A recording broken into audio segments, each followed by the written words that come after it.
The ministry of utmost happiness, بے پناہ شادمانی کی مملکت یا پھر انت خوشی کی وزارت۔ 2017 میں پبلش ہونے والا اروندھتی رائے کا یہ ناول بھارتی سماج پر گہرا طنز ہے۔ بھارت میں بسنے والی مختلف قوموں کی آئیڈینٹی پالیٹکس پر، اس پاپولزم پر جس کا چہرہ نریندر مودی ہے، بھارتیہ جنتا پارٹی ہے یا پھر RSS کی ایکسٹریمسٹ آئیڈیالوجی،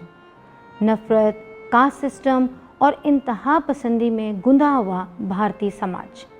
جو ہسٹری کے ہسٹیریا میں اتنا پاگل ہو چکا ہے جسے ہمہ وقت ایک خطرہ ہے، ایک پیرانویا ہے کہ بھارت ماتا کی اکھنڈتا خطرے میں ہے، اور خطرے کی وجہ یا تو ہندوستان میں رہنے والے مسلمان ہیں یا بھارت سے علیحدہ ہونے والے پاکستانی مسلمان، اور اس کے ساتھ ساتھ ہندو راشٹریہ کا ہر وہ شخص دشمن ہے جو روشن خیالی کی بات کرے، جو ماڈرن سینسبلٹی کی بات کرے، جو ڈیموکریسی کی بات کرے۔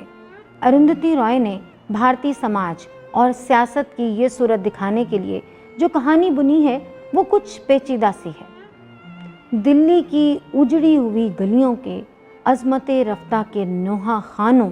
ہندی مسلمانوں کے ہاں ایک ٹرانسجنڈر نے جنم لیا،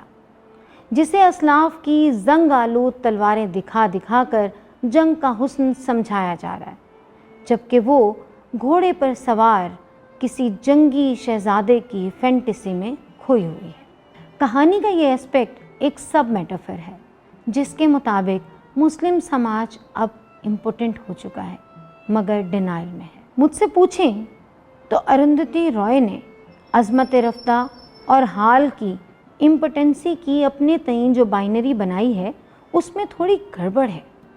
کہ انہوں نے ٹرانسجنڈر سے جڑے کمزوری اور امپوٹنسی کے اسٹیریوٹائپ کو جلا دی ہے۔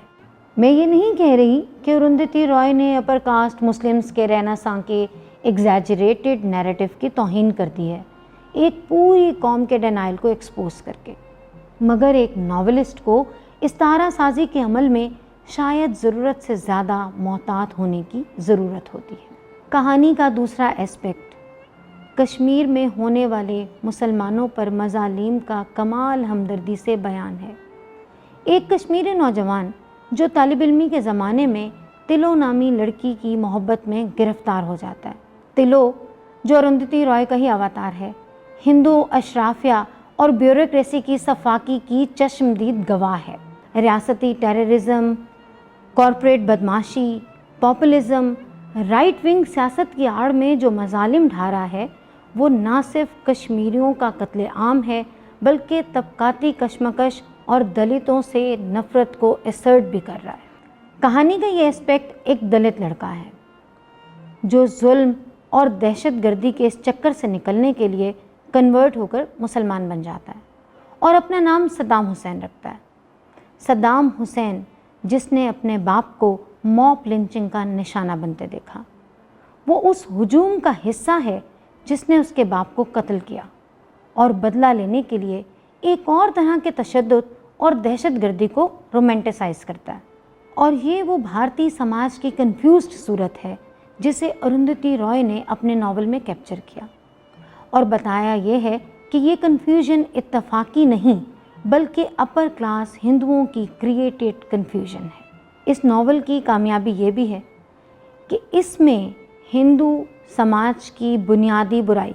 کاسٹ سسٹم اور مذہبی انتہا پسندی کو بڑے سین انداز میں ڈی کنسٹرکٹ کیا گیا ہے۔ ایک کاسٹ ہندو ہونے کے ناطے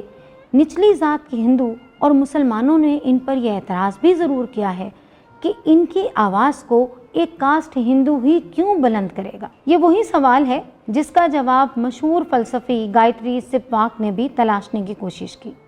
لیکن میرا خیال ہے کہ ابھی اس سوال کا جواب ڈھونڈنے میں کچھ وقت لگے گا۔ لیکن پاکستان میں بیٹھ کر یہ ناول پڑھنے کے بعد جس سوال کا جواب فوری طور پر ڈھونڈنے کی ضرورت ہے وہ یہ کہ ہمارا سماج بھی کاسٹ سسٹم اور پاپولسٹ پالیٹکس کے شکنجے میں کسا ہوا ہے، ہم بھی جنڈر بائسڈ ہیں، تو ہمارا ناولسٹ یہ بر وقت سین انتہائی اہم سوال کب پوچھے گا، اور آخر